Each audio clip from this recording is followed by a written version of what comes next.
June 1940. Europe is locked in chaos. Italy, newly joined to the Axis, sets its sights on empire once more. Mussolini dreams of restoring Roman glory, and the gateway is Egypt, the silent frontier where the world will tramp. From the fortresses of Libya, the Italian 10th Army masses, 200,000 men, hundreds of armoured vehicles, and a desperate hope to seize the Suez Canal and cut through the British Empire itself. But beneath the parade, cracks run deep. Short on tanks, short on transport, Italy improvises, forming ad hoc units built to take the fight where standard armies cannot. The Libyan Tank Command is formed, the heart of Italy's armoured hope, mounted in newly arrived M1340 tanks and battered M1139s, supported by mechanized infantry. Under the new tank command, the Maletti Group and the Babini Group. The battle for Egypt begins not just with armies, but with ad hoc desert warriors, forced together by necessity, bound by fate. The Italian 10th Army's advance into Egypt in September 1940 marked the tense escalation of World War II in North Africa, where imperial ambitions collided on the sun-bleached edge of the Mediterranean. As Italian forces surged forward from Libya, their goal was clear: to seize the strategic Suez Canal and deal a decisive blow to British power in the region. A dream emboldened by Mussolini's recent entry into the war, but plagued by resource shortages, strategic indecision, and the harsh desert's demands. Benito Mussolini's Italy entered World War II in June 1940, seeking to carve out a vast African empire and challenge British supremacy. The Western Desert Campaign began with a push across the Libyan-Egyptian border, where the 10th Army, with over 200,000 men, plotted an ambitious advance toward Alexandria and the Suez Canal. Despite superior numbers, Italian operations stalled at Sidi Barrani after a limited advance, as logistical constraints, undersupplied troops, and an overextended supply line forced General Rodolfo Graziani to entrench in a series of fortified camps waiting for reinforcements and infrastructure. Amid shortages in mechanized units and armoured vehicles, Italy's military command forged ad hoc fighting groups to compensate for gaps in their armoured strength and tactical flexibility. Chief among these were the Maletti Group and the Babini Group, each representing an emergency improvisation rather than a standardised formation. The Maletti Group, formed in July 1940 and commanded by General Pietro Maletti, combined motorised infantry and all available M1139 medium tanks in Libya, acting as a rearguard and mechanised spearhead in the invasion. Later, as more tanks arrived, the Babini Group was established by Valentino Babini to consolidate armoured strength, crucially employing the newer M1340 tanks, which would become a defining feature of Italian armoured counterattacks. These ad hoc groups were intended to add mobility and armoured power to columns otherwise made up of slow-moving infantry and conscript divisions. The Maletti Group covered flanks and supported advances along difficult inland tracks, while the Babini Group offered a reserve of armour for critical counterattacks and defensive actions, ultimately participating in desperate last stands such as Beta Farm. Their patchwork nature revealed both Italian ingenuity and institutional limitations, facing off against the highly mobile, well-coordinated British armoured and Commonwealth forces. The Babini Group's adoption of the M1340 medium tank introduced Italy's most modern armour to the Desert Campaign, symbolising both the struggle for mechanised parity and the challenges posed by hurried innovation and logistical scarcity. We will learn about the deployments, tactical evolutions, and fierce struggles of the Babini and Maletti groups, telling the saga of ad hoc warriors in a war defined by movement, improvisation, and the shifting sands of Egypt. The failure of the 10th Army in Egypt has given Italy the reputation as a poor fighting force during the North African campaign. This is an unfair assessment and influenced by British propaganda that capitalised on Italy's initial failings of the campaign. Remember, North Africa did not end for the Italians in 1941, and the Italians fought until its bitter conclusion in 1943.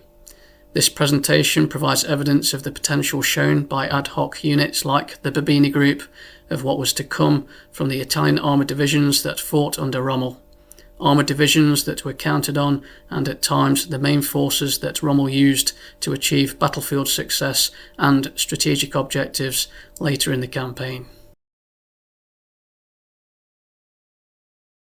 The 10th Army that was tasked with invading Egypt in 1940 was an army that marched on foot, supported with inadequate tanks and motorisation. Rodolfo Graziani, charged with leading the army, had already voiced his concerns about the number of vehicles and armour at his disposal, frequent requests for more mechanisation that never materialised.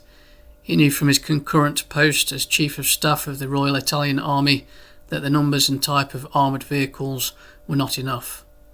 A majority of the tanks were the L3s, very lightly armoured and lacking in anti-tank capability, with only machine guns fitted. The M1139s were also present, less than 100 of them. They featured the 37mm Vickers Turney gun. The tank already had its production seized before its deployment in North Africa. The Reggio Esercito and Ansaldo engineers agreeing that the tank had too many deficiencies, and fresh from the production factories of Ansaldo was the M1340 tank, better firepower with the 47mm, but still lacking in sufficient armour. Infantry equipment was outdated, dating back to the First World War, and artillery pieces too, dating back to the Great War. And to make matters worse, the infantry lacked mobilisation, something that Graziani was concerned about the most. The 10th Army was a marching army, lacking troop transporters for fast, mobile assaults. Soldiers lacking training and experience, as many were conscripts and volunteers in the black shirt divisions, and morale was low. Graziani had given his warnings to Mussolini that any major attack would end with disaster. But Mussolini demanded victories, a man losing patience, yearning for an expanding empire across Africa, and to feed his propaganda agenda to keep the Italian people on his side, victories helping with morale and public confidence. Troops had been transferred from France after its invasion and from the 5th Army based in Libya to bolster total numbers to over 200,000 troops. Divisions included those of the Fascista, otherwise known as the Black Shirts or Squadrismo, volunteers of a paramilitary structure. The Campagna Saliana, an important long-range desert patrol force, was part of the army, as well as frontier guards and Libyan Corps troops. Graziani would not attack immediately during the summer of 1940, even as troops from armies and divisions joined the 10th Army. But Mussolini had had enough of Graziani's stalling tactics and ordered the advance into Egypt. The plan for the invasion was known as Operazione I. Graziani's plan, and there had been 3 different plans in the build-up to the invasion, were for his marching army to pass through the deserts for miles and in long hours in the heat. But his plans changed once again due to unforeseen circumstances, which will be mentioned later. Graziani went against his principles and the armoured doctrine. He sent his troops into Egypt without adequate support from his tanks and motorised transport. He had ignored the necessity for mobile warfare, a crucial factor in modern desert combat. The Italian soldiers, having marched for miles through the desert, were exhausted and only adding to low morale. But all appeared well at first. Little resistance from the British as the Italians marched into Egypt in September 1940. Graziani was able to report to Mussolini that Sidi Barrani had been captured. The advance was stalled, deliberately. Graziani wanted more tanks and troop transporters with adequate logistical routes in place. Graziani, along with the commander of the 10th Army, General Mario Berti, set up camps to secure their advanced positions. This was in preparation for further operations and to set up supply routes. Defensive fortified camps were created around Sidi Barrani, but this would be a mistake by Graziani, who spread his camps too far apart and not sufficiently supported by tanks and motorisation. Thinking that his mass of infantry would be a powerful force, he underestimated the strength of the British. Graziani and the 10th Army would later be caught off guard by the British Army's Operation Compass, a planned counter-offensive that included the British 7th Armoured Division. What would follow would be the loss of Sidi Barrani and the surrounding camps, the disintegration of the 10th Army, and Graziani flown out of Tripoli in early 1941. His reputation in tatters and sacked as Governor-General of Libya, to be replaced by Italo Garibaldi. Around 130,000 soldiers, 400 tanks, 840 guns and a large number of other vehicles were captured by the British and Commonwealth forces. Among those fighting for the Italians during the British Operation Compass were unique armoured groups, ad hoc units providing mobilisation and armour that the Italian marching army so badly needed. The first of these groups formed was the Maletti group. A big problem for the Regio Esercito was that its three main armoured divisions were deployed in Albania and preparing for the invasion of Greece. The Centauro, Ariete and Trieste battalions were preparing for the Balkan campaign. This starved the 10th Army of sufficient tank battalions. The Raggruppamento Maletti was formed as part of the 10th Army and it received M1139 tanks combined with the L3 tankettes. M1139 tanks had been transferred from the 1st Tank Battalion M and 2nd Tank Battalion M of the 32nd Tank Infantry Regiment belonging to the 132nd Armoured Division Ariete. They were now under the command of the 4th Tank Infantry Regiment. The two battalions consisted of 72 tanks between them, along with other vehicles and motorcycles.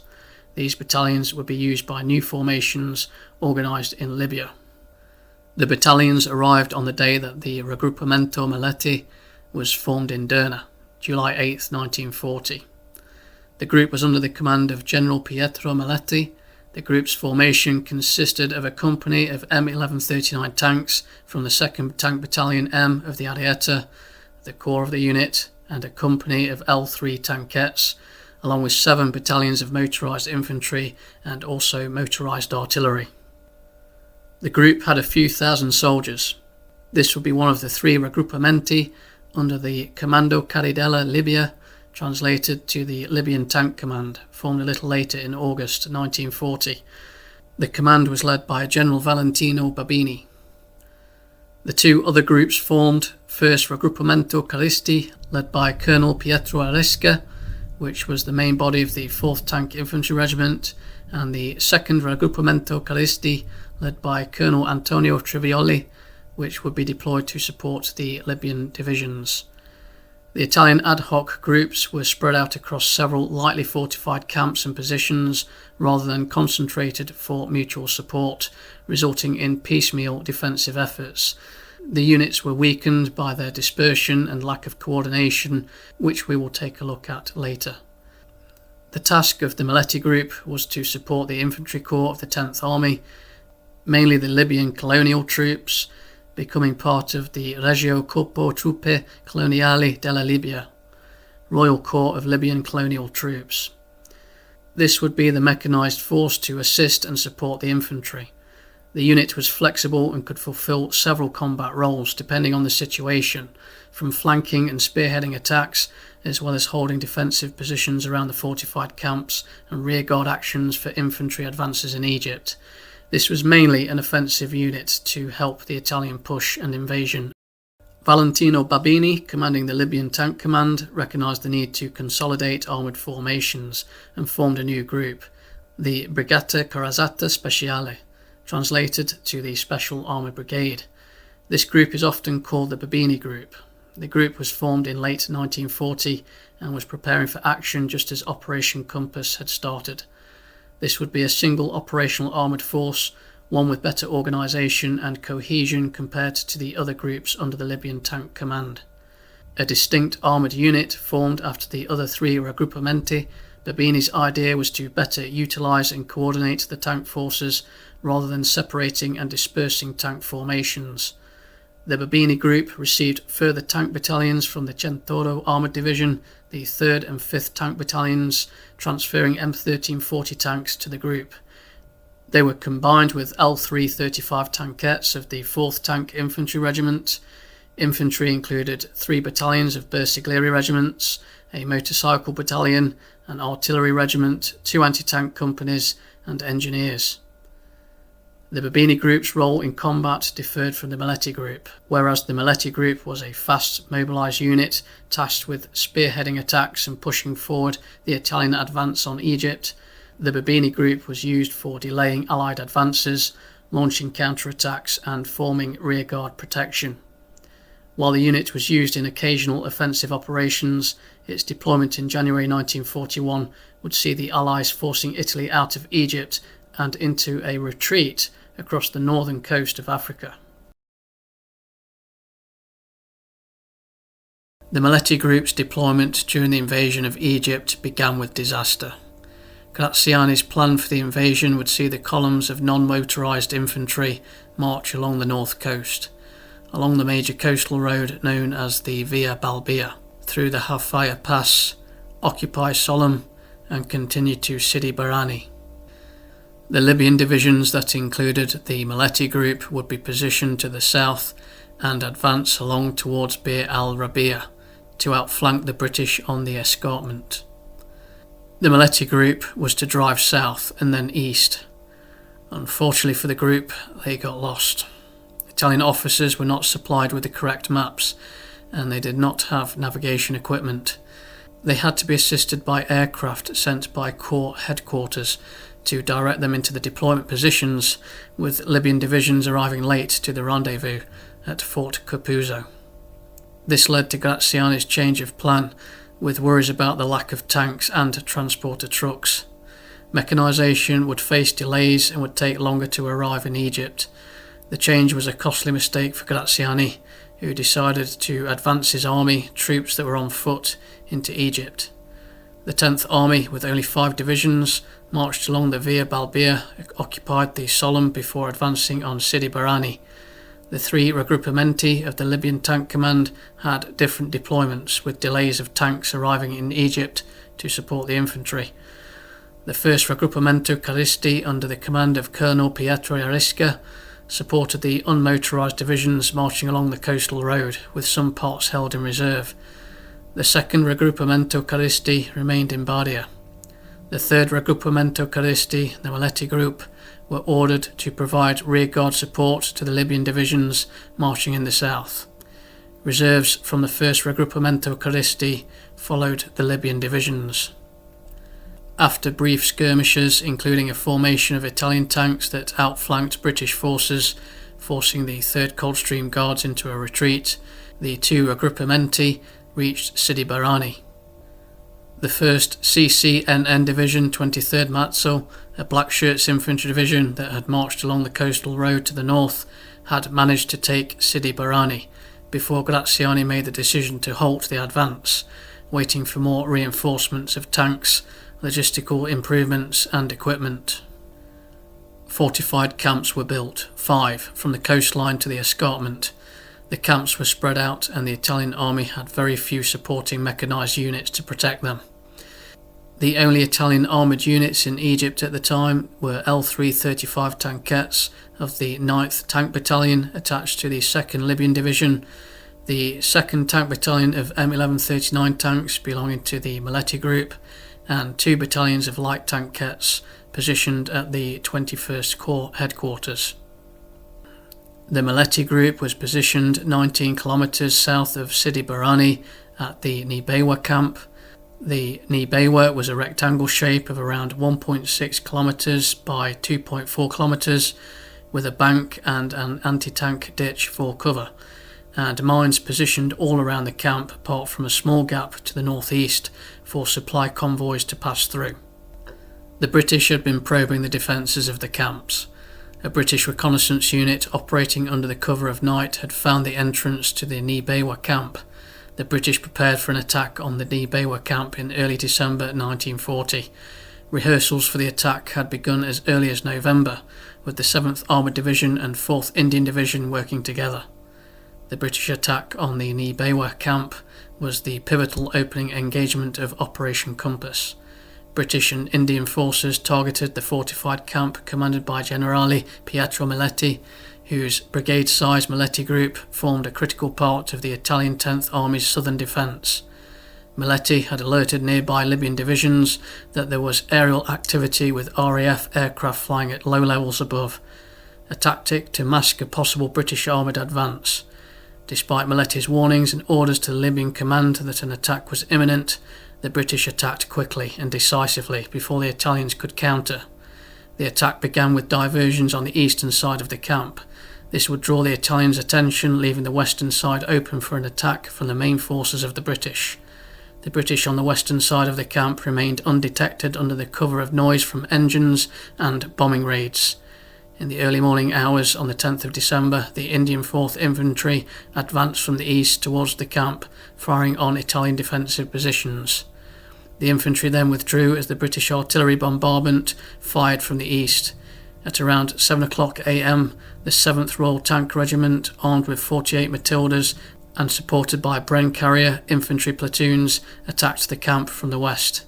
Many of the Italian tank crews were positioned outside of the M1139 tanks, 23 in total, parked up, engines idling. Many of the tank crews did not reach their tanks. The M1139s were destroyed quickly and the camp walls shattered. The assault overwhelmed the Maletti group. Despite determined resistance with field guns and hand grenades, the defenders' weapons proved ineffective against heavily armoured British Matilda tanks. The 47-32 field guns couldn't penetrate the Matilda's armour. By 7:45 a.m, Indian and British infantry had breached the camp, methodically reducing pockets of Italian and Libyan resistance with close infantry tank cooperation. Generale Pietro Maletti was killed in action, reportedly emerging from his dugout and advancing with a machine gun in hand to rally his troops when he was shot. His death symbolised the fate of the Maletti group, soldiers killed, wounded or captured. Maletti was posthumously awarded the Gold Medal of Military Valour. The destruction of the Maletti group at Nibewa set off a chain reaction leading to the rapid collapse of the Italian position in Egypt during the next stages of Operation Compass. The Special Armoured Brigade Babini Group played a pivotal defensive and delaying role for the Italian 10th Army during the latter stages of Operation Compass, particularly around Mekili and Derna in late January and early February 1941. The group, being formed later under the Libyan Tank Command, had been preparing for deployment as events sparked the beginning of Operation Compass. The Italian 10th Army was forced out of Egypt and retreating to the west, experiencing losses at key locations along the northern coast, including Tobruk. Around December 1940, as the British Western Desert Force pressed its offensive into Libya, the Babini Group, a hastily assembled armoured brigade under General Valentino Babini, was deployed to cover the critical axis between Mekili and Derna. Its primary operational duties were to serve as a mobile reserve, bolster static Italian defences, and act as a rearguard to facilitate the 10th Army's retreat. The group was equipped with M1340 and L3 fast tanks, supported by Bersaglieri infantry, artillery and anti-tank guns, and attempted to consolidate Italy's remaining armoured strength for both counter-attack and delaying actions. At Mekili, the Brigata Corazzata Speciale Babini Group held key defensive positions at the old Turkish fort and successfully stalled portions of the British advance. The British were attempting to cut off the Italian retreat, and Mekili had been marked as a key position to do so. The Babini's forces, along with the Sabrata Division, had been sent to try and patch up the lines of defence. In late January 1941, the Babini Group engaged in counter-attacks meant to disrupt the Australian and British pursuit. The Babini Group garrisoned Mekili and nearby strong points to safeguard the withdrawal of the Italian 10th Army and protect the flanking approaches to Derna. The action at Mekili was an example of the Babini Group's success at forming rearguard protection for Italian forces. The British 7th Armoured Division fielded roughly 145 tanks, split between 50 cruiser tanks and 95 light tanks Mark VI. The frontline force was the 4th Armoured Brigade. The Italian Babini Group was positioned at Mekili with about 120 to 129 tanks, including 82 newly delivered M1340 tanks, supported by infantry from the Sabrata Division and Bersaglieri, along with artillery and other arms. Hills and broken terrain confined the tank movements used to Babini's advantage, and British units experienced fuel and ammunition shortages, limiting their usual advantages in manoeuvre and reconnaissance. On the 23rd of January, the Italian High Command ordered a counter-attack to prevent an Allied outflanking move and cover the 10th Army's retreat. On the 24th of January, the Babini Group, deploying 10 to 15 M1340s, struck at the 7th Hussars as they attempted to cut the Derna-Mekili track. The British, outnumbered and surprised, fell back, suffering the loss of 1 cruiser and 6 light tanks before the 2nd Royal Tank Regiment was able to intervene and destroy 7 Italian tanks as they crested a ridge. The engagement marked one of the war's first major tank battles in North Africa, with close losses on both sides, 9 Italian tanks and 7 British tanks destroyed. The Babini Group fought with a notable discipline, carrying out counter-attacks, executing defensive ambushes on Australian patrols, and methodically withdrawing when threatened with encirclement. As the 7th Armoured Brigade and the Australians pressed, the Babini Group and Italian rearguard disengaged under cover of night on the 28th to 29th of January, cratering roads and laying mines to slow the Allied pursuit. Their defence at Mekili delayed the British for several days, preventing an immediate envelopment and giving the 10th Army a fleeting chance to retreat in good order towards Benghazi. Although the British eventually secured Mekili and continued westward, the Italian stand at Mekili was one of their most effective defensive actions in the Desert War, buying valuable time and inflicting losses on the pursuing forces. Following the fighting at Mekili, the Babini Group shifted towards Derna, where it operated as a rearguard along with Italian infantry divisions dug in around the port and mountain passes. Orders had been given by Graziani for Italian forces to keep defending Derna. The group's tanks, artillery and elite bersaglieri provided crucial cover for withdrawing Italian units, delaying the encirclement by Australian forces through a combination of defensive fire, counter-attacks, road cratering and ambushes. Although outmatched and dogged by mechanical breakdowns, the Babini Group's efforts forced the British to pause and consolidate rather than exploit immediate breakthroughs. The Battle of Derna from the 25th to the 29th of January 1941 was a major engagement during Operation Compass, involving forces of the Italian 10th Army, including the Babini Group and the 60th Infantry Division, Sabrata, pitted against the Australian 6th Division and elements of the British 7th Armoured Division. After the capture of Tobruk, Allied forces advanced along the Libyan coast. Derna was the next major objective. The Italians established a defensive line at Derna, with the Sabrata Division, elements of the Babini Group's armour, and bersaglieri covering the airfield, port and key approach routes. The Babini Group's role was to operate as a mobile reserve, mounting local counter-attacks and covering the Italian withdrawal westward. On the 25th of January, the 2nd 11th Australian Battalion began probing attacks on the Derna airfield, encountering fierce opposition from the Sabrata and bersaglieri infantry, as well as Babini Group tanks. Italian field artillery and machine guns, supported by air attacks, inflicted substantial casualties and halted the Australians 3,000 yards from their objective. On the 26th of January, the 19th Australian Brigade arrived to reinforce the attack. The 2nd 4th Battalion severed the Derna-Mekili road, threatening the Italian rear. Italian counter-attacks during the night failed to restore their positions as Australians fought to seize crossings over Wadi Derna. As British armour attempted to cut off the road from Derna, the Babini Group, using M1340 tanks, carried out rapid counter-attacks, ambushes and rearguard actions to delay Allied forces and enable the Italian main body to withdraw. Fighting in and around Wadi Derna was particularly intense, with narrow defiles and high ground allowing the defenders to use artillery and machine guns effectively. The Italians also cratered roads, mined tracks and conducted night withdrawals to impede Allied momentum. On the night of 28th to the 29th of January, with encirclement imminent, Italian forces, including the Babini Group's remaining tanks and rearguards, disengaged and withdrew west, laying further mines and booby traps. Derna was entered by Australian troops on the 29th of January without resistance. The Italian delaying actions at Derna, especially the Babini Group's mobile defence, bought vital time for the remnants of the 10th Army to retreat toward Benghazi, although many would later be encircled and destroyed at Bedafam.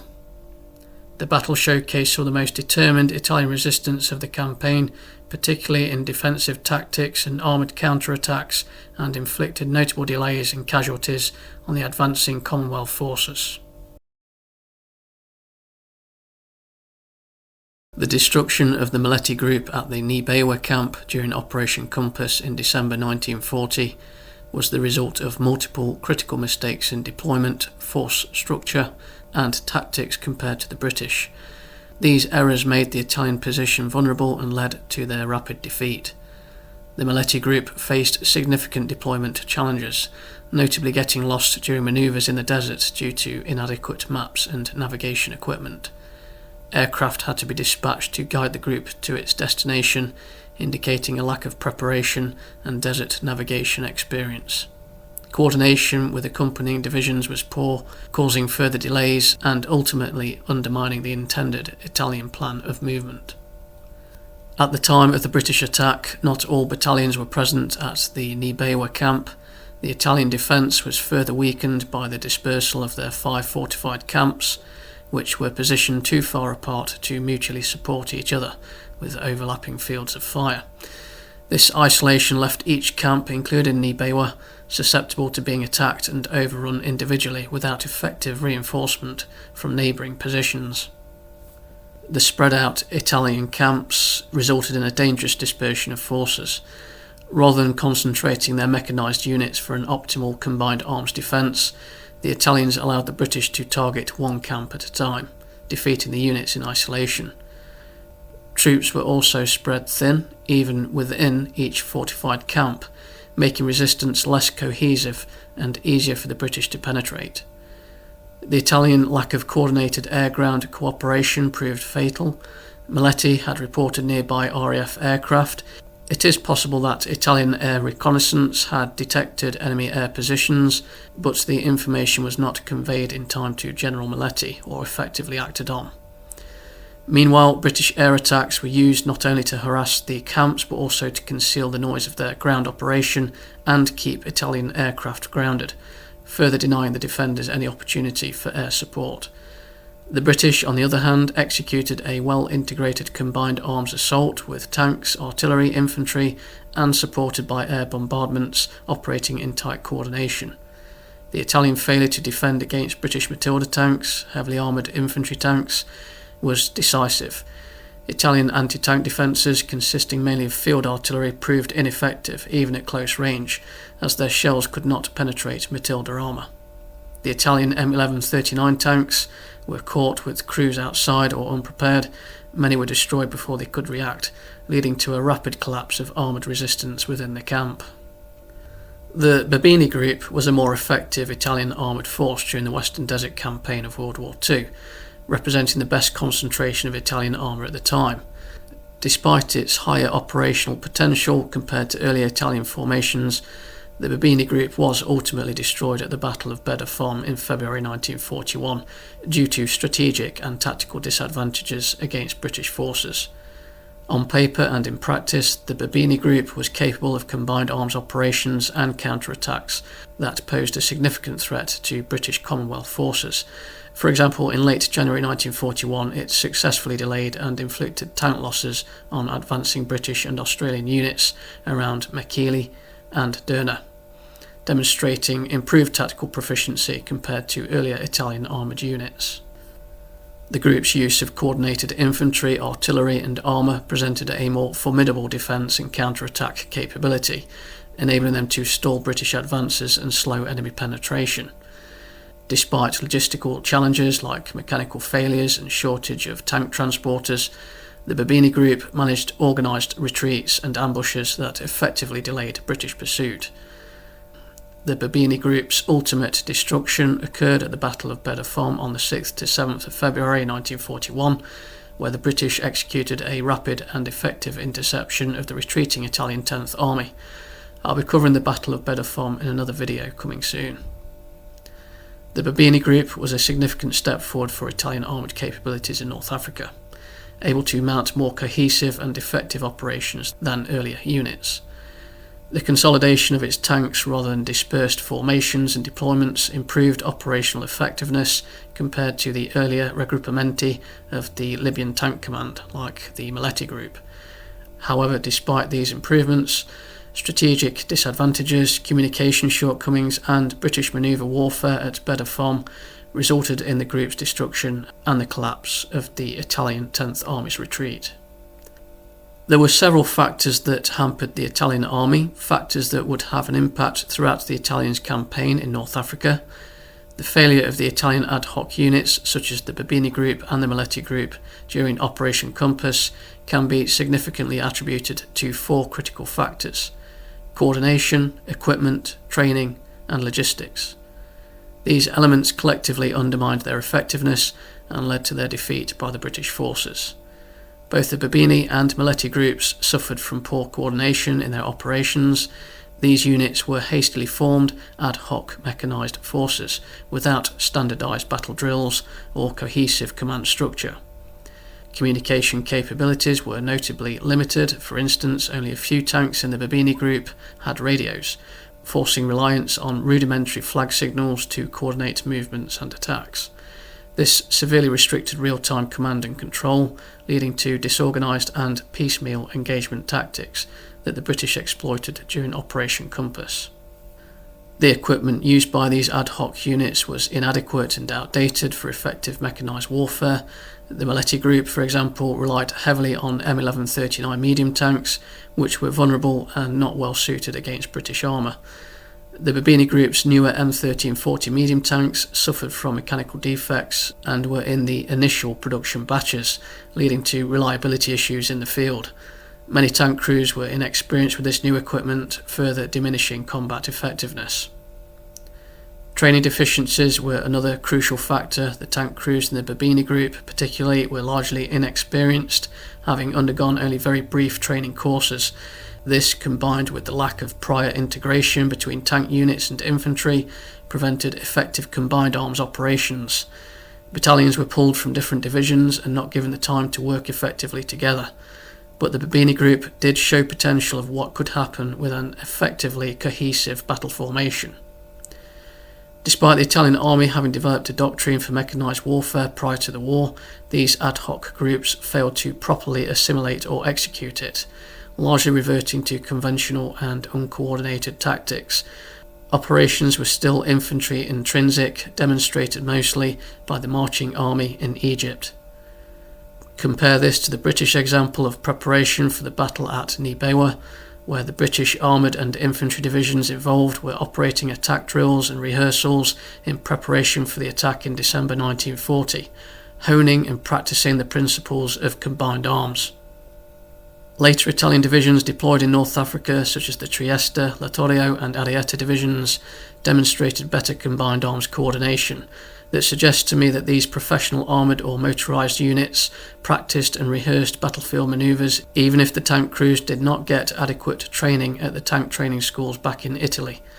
The divisions participated in extensive exercises designed to test and refine such coordination, unlike the hastily assembled ad hoc groups like Babini and Maletti. Logistical shortcomings further crippled the ad hoc units, a problem throughout the campaign. The Italian 10th Army supply lines and maintenance capabilities in North Africa were stretched and inefficient. The mechanical unreliability of tanks was exacerbated by poor maintenance and scarcity of spare parts. Additionally, inadequate logistical support hindered the ability to sustain prolonged operations or to rapidly redeploy forces in response to the British attack, contributing directly to the collapse of these units under sustained pressure. These four factors highlight the weaknesses that prevented the Italians from effectively applying their mechanised warfare doctrine and allowed the British to decisively defeat these ad hoc formations.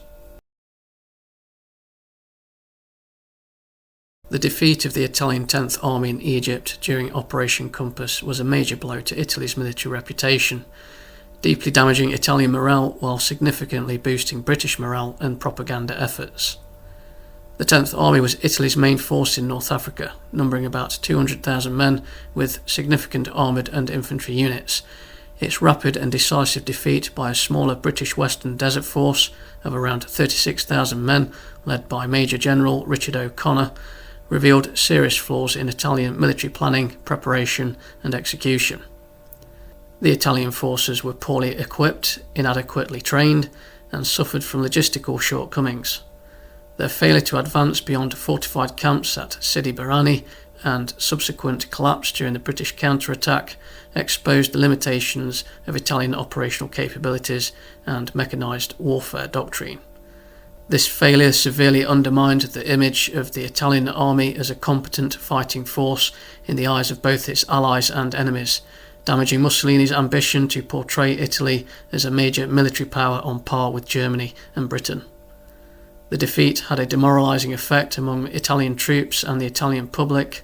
The scale of the loss, more than 133,000 Italian and Libyan soldiers captured, along with vast quantities of tanks, artillery and aircraft, was devastating.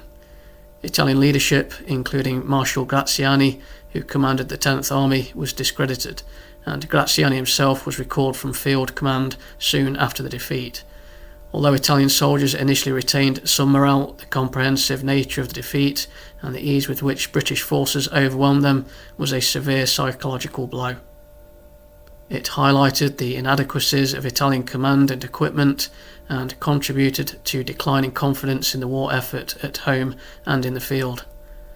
For Britain, Operation Compass was a stunning success that greatly enhanced morale among British and Commonwealth forces and the public. The destruction of the 10th Army was portrayed as a triumph of superior training, tactics and resolve against a larger but less effective enemy force. The British gained a significant strategic advantage in North Africa, capturing key ports and vast equipment and supplies. This victory was widely publicised by British propaganda to bolster support for the war effort, highlighting British military prowess and the weakness of the Axis forces. The success of British armoured units, particularly the Matilda tanks, was emphasised as a sign of technological and tactical superiority. Operation Compass became a symbol of British resilience and capability early in the war, positively influencing public opinion and recruitment. British propaganda surrounding the 10th Army's defeat in Operation Compass contributed to a long-lasting international perception that unfairly undermined the effectiveness of later Italian military performance in the North African campaign. This perception still exists today. I only have to look at some of the comments that are posted on my videos. While the initial defeat in 1940 was catastrophic for Italy, this early British victory overshadowed the fact that by mid-1941, Italian forces in North Africa had regrouped, retrained and rearmed, evolving into a much more capable fighting force. Despite initial poor leadership and logistical struggles, Italian divisions such as the Littorio and Ariete armoured divisions fought with notable courage and effectiveness alongside German allies under Rommel's Afrika Korps. Italian artillery units gained a reputation for efficiency and bravery, at times cooperating with superior coordination than their German counterparts. Several Italian units performed well in intense battles, significantly challenging British forces through 1941 to 1943, before the final Axis defeat in Tunisia. The widespread British propaganda that hailed Operation Compass as a proof of Italian incompetence deeply influenced global opinion, framing the Italian military as fundamentally inferior throughout the war. This narrative often ignored the nuanced reality of Italian soldiers' bravery and tactical skill shown later during the war. The early humiliation became a stereotype that coloured assessments of Italy's overall war effort, discounting improvements and instances of effective Italian resistance. Consequently, international historical perspectives have often been biased against Italian forces, overlooking the complexity of their military contributions and sacrifices during World War II. Since producing videos on this channel about Italian vehicles of World War II, I've had my fair share of critics. Quite a few of them have been Australian viewers, especially with some of the videos covering the M1340 and M1441 tanks. The criticism stems from the Australian tank crews that operated captured M1340 tanks in North Africa, many of the tanks captured during Operation Compass and the aftermath. The Australian crews criticised the tank, noting its deficiencies, chiefly the two-man turret, poor ergonomics, lack of radios and insufficient armour. The British shared the same view. I've recently read this preliminary report written by the School of Tank Technology, a British military college at Chobham Lane in Surrey, England. If you type in M1340 British Inspection Chobham in your Google search engine, you can find this PDF report and download it for a read. It doesn't have much assessment on performance, but it does give a good mechanical overview of the tank. The British Army sent captured M1340s to Britain for inspection. Tests were carried out. The British deemed the vehicle inadequate for modern combat. Tests included firing 25-pounder guns and infantry anti-tank rifles at the tank.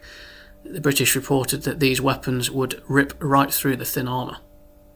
All of these deficiencies noted by the Australians and British are true, but what they failed to do is to put it into context, something that I think fits with the propaganda at the time, to convince that the enemy is inferior.